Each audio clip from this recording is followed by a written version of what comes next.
নারায়ণং নমস্কৃত্য নরং চৈব নরোত্তমং দেবীং সরস্বতীং ব্যাসং ততো জয়মুদীরয়েৎ।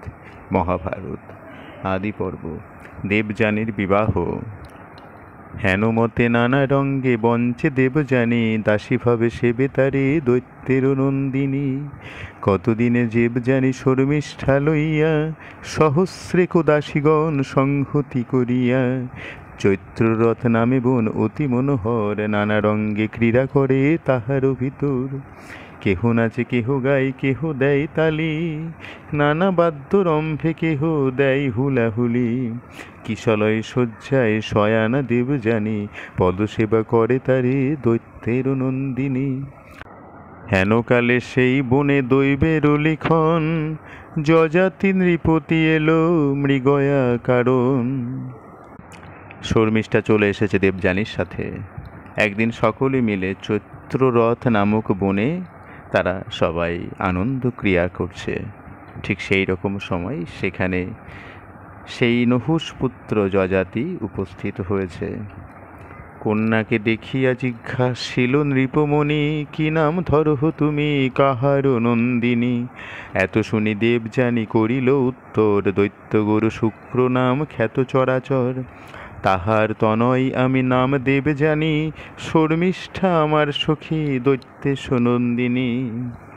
পরিচয় দিল দেবযানী যে আমি শুক্রাচার্যের মেয়ে, আর এটা দৈত্যরাজের মেয়ে শর্মিষ্ঠা। তুমি কিবা নাম ধরো কাহার নন্দন, এথাকারে এলে তুমি কোন প্রয়োজন? শুনিয়া কন্যার বাক্য বলেন নৃপতি, নহুষ নন্দন আমি নামেতে যযাতি। ব্রহ্মচর্যশীল আমি বিখ্যাত সংসারে, মৃগয়া কারণে আইলাম এথাকারে। দেবযানী বলে আমি ভালো মতো জানি, তোমার বংশের কথা অদ্ভুত কাহিনী। পরম সুন্দর তুমি বলে মহাতেজা, ব্রহ্মচর্য বিজ্ঞ তুমি ধর্মশীল রাজা। পূর্বে কূপ হইতে তুমি তুলিলা আমারে, পুরুষ হইয়া তুমি ধরিয়াছ করে। তো দেবযানী বলছে, হ্যাঁ আমি তো তোমাকে চিনেই গেছি, তুমি তো পুরুষ হয়ে আমাকে সেই কূপের থেকে উদ্ধার করেছিলে। এক্ষণে আমারে বিভা করো নরপতি, সহস্রেক দাসী পাবে শর্মিষ্ঠা সংহতি। তুমি আমাকে বিয়ে করলে সহস্র দাসী পাবে, আর তার সঙ্গে দৈত্যকন্যা শর্মিষ্ঠাকেও পাবে। তোমার বংশেতে কেহ বিভা নাহি করে, হাতে ধরি লইয়া যাই কন্যা নিজ ঘরে। এ কারণে আমার হস্ত ধরিলহ তুমি, স্বেচ্ছায় তোমারে রাজা বলিলাম আমি। রাজা বলে জানি শুক্র তপ কল্পতরু, ব্রাহ্মণের শ্রেষ্ঠ আর দৈত্যগণ গুরু। তাহার নন্দিনী তুমি বন্দিতায় আমার, সে কারণে যোগ্য আমি না হই তোমার। ও, আমি তো জানি সেই শুক্রাচার্য হচ্ছে ব্রাহ্মণদের মধ্যে শ্রেষ্ঠ, আর উনি দৈত্যদের গুরু। তার নন্দিনী তুমি, তুমি তো আমার বন্দিতা, আমি তো তোমার যোগ্য নই। তোমা বিভা করিবারে বড় ভয় মন, শুক্র ক্রোধে হবে মোর সংশয় জীবন। তোমাকে বিয়ে করতে তো আমার বড় ভয় লাগছে গো। সর্পের বিষের তেজে একজন মরে, ব্রাহ্মণের ক্রোধ বিষ সব অংশে সংহারে। দেবযানী বলে রাজা কি তোমার ভয়, অযাচকে যাচি দিলে কি বা তার হয়। রাজা বলে শুক্র যদি দেন অনুমতি, তবে বিভা করিবারে পারি গুণবতী। যদি শুক্রাচার্য অনুমতি দেয় তাহলেই বিয়ে করতে পারি। এত শুনি দেবযানী রাজার উত্তর, ভাবিয়া চিন্তিয়া গেল পিতার গোচর। পিতারে কহিল কন্যা যত বিবরণ, যযাতি নৃপতি এলো মৃগয়া কারণ। মহাধর্মশীল রাজা নহুষ তনয়, তারে সম্প্রদান মোরে কর মহাশয়। তো এই কথা শুনে দেবযানী বাবার কাছে গিয়ে সমস্ত কথা বলল। শুনিয়া কন্যার বাক্য বলে শুক্রাচার্য, যযাতিকে দিব তোমায় এ নহে আশ্চর্য। এত বলি দৈত্যগুরু চলে শীঘ্র গতি, দেবযানী সহ গেল যথা নরপতি। শুক্রে দেখি নরপতি প্রণতি করিল, কৃতাঞ্জলি হইয়া সম্মুখে দাঁড়াইল। শুক্র বলে শুনো যযাতি নৃপমণি, এই দেবযানী হয় আমার নন্দিনী। স্বেচ্ছামতো ইহারে বিবাহ করো তুমি, করে ধরি সম্প্রদান করিতেছি আমি। শুক্রাচার্য গিয়েছে সেই যযাতির কাছে, গিয়ে বলছে যে দেখো এ আমার মেয়ে দেবযানী, তুমি একে বিয়ে করো, আমি তোমাকে বলছি, আমি সম্প্রদান করে দেব। রাজা বলে ধর্মাধর্ম জানো হো আপনি, ক্ষত্রিয়ের যোগ্য নহে ব্রাহ্মণ নন্দিনী।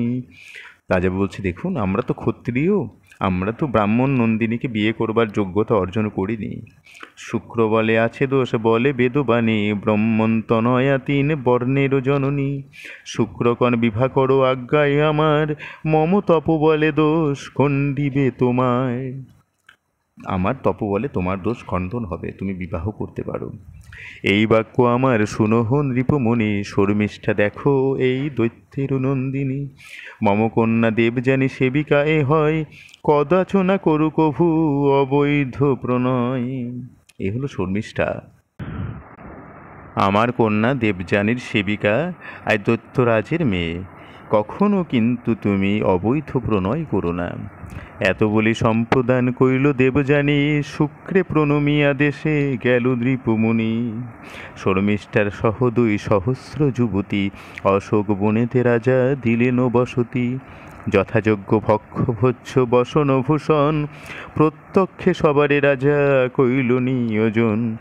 দেবযানী হইল প্রধান পাটেশ্বরী, হেনমতে ক্রীড়া করে দিবস সর্বরী। ধরিল প্রথম গর্ভ শুক্রের নন্দিনী, 10 মাসে প্রসব হইল দেবযানী। দ্বিতীয়ার চন্দ্র সম হইল নন্দন, নন্দনের যদু নাম রাখিল রাজন। দেবযানীর প্রথম সন্তান হলো, তার নাম রাখা হলো যদু। কতদিনে পরে দেখো দৈবের যে গতি, দৈত্যকন্যা শর্মিষ্ঠা হইল ঋতুমতী। ঋতু স্নান করি কন্যা চিন্তিত মানুষে, স্বামীহীনা হইলাম নিজ কর্মদোষে। বৃথা জন্ম গেল মোর এ নব যৌবনে, পুত্রহীনা হইলাম বঞ্চিতা শিপনে। হরি হরি বিধি মোরে হইলা নিঠুর, কোন কর্ম করিলাম জন্মি মর্তপুর। এইরকম এক সময় দৈত্যকন্যা শর্মিষ্ঠা ঋতুমতী হয়েছে। ঋতু স্নান করে সে মনে মনে ভাবছে, আমি কি এমন বৃথা কাজ করলাম যার জন্য আমি আমার ঋতু রক্ষা করতে পারলাম না। ভাগ্যবতী দেবযানী যৌবন সময়, লোভিল আপন পতি পাইল তনয়। এতে বিষাদ করি ভাবে মনে মনে, পুত্র বর মাগিলব যযাতি রাজনে। এই সমস্ত কথা মনে মনে ভাবতে ভাবতে আর একটু ভাবল, যযাতি রাজার কাছে পুত্র বর চেয়ে নেব। দেবযানী সখী মোর হয় তো ঈশ্বরী, তাহার ঈশ্বর হইল মোর অধিকারী। যদি পাই একান্তে নৃপতি দর্শন, ঋতুদান মাগিলব এই লয় মন। যযাতি যে সত্যব্রত বিখ্যাত সংসারে, যে কিছু যে চাহে তাহা অন্যথা না করে। এতে চিন্তিতে দেখো দৈবের লিখন, আইর নৃপতি তথা বিহার কারণ। দৈব লিখন কি খণ্ডন করা যায়? যযাতি সেখানেই বিহারে এসেছেন। নানা বৃক্ষ ফল শুভে শোভে ব্রহ্মবন, একাকী ভ্রময়ে তথা যযাতি রাজন। হেনকালে শর্মিষ্ঠা রাজারে একা দেখি, সন্নিকটে গিয়া প্রণমিল শশীমুখী। কৃতাঞ্জলি হইয়া সম্মুখে দাঁড়াইল, সবিনয়ে দৈত্যবালা কহিতে লাগিল। উপেন্দ্র মহেন্দ্র চন্দ্র জলেন্দ্রর প্রায়, সর্বগুণে নৃপতি তোমারে গণিতাই। আমারে নৃপতি তুমি জানো ভালো মতে, শুনহ প্রার্থনা এক করি যে তোমাতে। একটা প্রার্থনার কথা নিয়ে গিয়ে রাজার কাছে দাঁড়ালো শর্মিষ্ঠা। কাম ভাবে তোমারে না করি নিবেদন, ঋতু রক্ষা করো মোর ধর্মের কারণ। হে রাজন, তুমি আমার ঋতু রক্ষা করো। আমি কামভাবে তোমাকে নিবেদন করছি না, আমি আমার ধর্ম রক্ষার জন্য বলছি। রাজা করে ইহাও না কহিও কদাচন, শুক্রের বচন তব নাহি কি স্মরণ। শুক্রাচার্যের কথা তো মনে আছে, তুমি এ সমস্ত কথা মুখে উচ্চারণ করো না। দেবযানী বিবাহে বলিল বারে বারে, প্রণয়ে আবদ্ধ না করিও শর্মিষ্ঠারে। শুক্রের বচন কে বা খণ্ডাইতে পারে, কি শক্তি আমার পরশি যে তোমারে। কন্যা বলে রাজা তুমি পরম পণ্ডিত, তোমারে বুঝাবো আমি না হয় উচিত। রাজা তুমি তো পরম পণ্ডিত, আমি তোমাকে বোঝাবো এ তো উচিত নয়। বিবাহের কালে সর্বধন অপহারে, কৌতুকেতে আর নারী সহিত বিহারে। প্রাণের সংশয়ে যদি মিথ্যা কেহ কহে, এই পঞ্চস্থানে মিথ্যা পাপ হেতু নহে। আপনি জানেন তো, বিবাহের কালে সর্বধন রক্ষার সময়, কৌতুকের সময়, নারীর সাথে বিহারে আর প্রাণের সংশয়ে, এই 5 ক্ষেত্রে যদি কেউ মিথ্যা কথা বলে তাহলে তাকে পাপ ধরা হয় না। দেবযানী তোমারে বলিল যেই ক্ষণে, আমার বরণ রাজা হইল সেই দিনে। তুমি যখন দেবযানীকে বরণ করে নিয়েছ, আমার বরণও সেই সাথেই হয়ে গেছে। একে সখী দেবযানী দ্বিতীয় ঈশ্বরী, তার ভর্তা তুমি মম হইলা অধিকারী। রাজা বলে নহে এই ধর্মের বিচার, মিথ্যা বাক্য কবু নাহি শোভেছে রাজার। রাজা এই কথা মানতে চাইছে না। লোকে মিথ্যা পাপ কইলে দণ্ড করে রাজা, রাজা মিথ্যাবাদী হইলে লোকে নাহি পূজা। কন্যা বলে রাজা নহে অধর্ম আচার, ভার্যা পুত্র দাসেতে স্বামীর অধিকার। ঈশ্বর ঈশ্বর তুমি আমারও ঈশ্বর, তে কারণে তোমাতে মাগিনু পুত্রবর। কন্যার বচন শুনে সত্য ধর্মনীতি, হৃদয়ে ভাবিয়া তবে কহে নরপতি। রাজা বলে পূর্বে করিয়াছি অঙ্গীকার, যেই যাহা মাগে দিব প্রতিজ্ঞা আমার। সে কারণে তোমার পুরাবো অভিলাষ, এত বলি গেল রাজা শর্মিষ্ঠার পাশ। ঋতুদান শর্মিষ্ঠারে দিলা নরপতি, কেহ না জানিল গেল আপন বসতি। রাজার ঔরসে গর্ভ শর্মিষ্ঠা ধরিল, 10 মাস 10 দিনে পুত্র প্রসবিল। পরম সুন্দর হইল রাজার নন্দন, হস্তপদে চক্র শোভে কমল লোচন। শর্মিষ্ঠার পুত্র হইল লোকে কইল শব্দ, বার্তা পেয়ে দেবযানী হইল মহাস্তব্ধ। রাজা শর্মিষ্ঠার অনুরোধ মতন ঋতুদান করল। 10 মাস 10 দিন পরে পুত্র প্রসব করল। সকলের মধ্যে এক হুলাহুলি শব্দ পড়ে গেল। খবর পেল দেবযানী, সে স্তব্ধ হয়ে গেছে। আশ্চর্য শুনি যে পুত্র হইল কি মতে, শর্মিষ্ঠার গৃহে তবে চলিল তরিতে। দেবযানী বলে সখী করিলে কি কর্ম, কামে মত্ত হইয়া নষ্ট কইলে সতী ধর্ম। শর্মিষ্ঠা বলেন সখী দৈবের লিখন, মোর ঋতুকালে আসে ঋষি একজন। কাম ভাবে তাহারে না করিনু কামনা, পুত্রদান দিয়া মোরে গেল সেই জনা। দেবযানী বলে সখী কহ সত্য কথা, কি নাম ঋষির হয় বাস্তার কোথা। শর্মিষ্ঠা বলেন ঋষি পরম সুন্দর, মহাতেজ ধরে ঋষি যেন দিবাকর।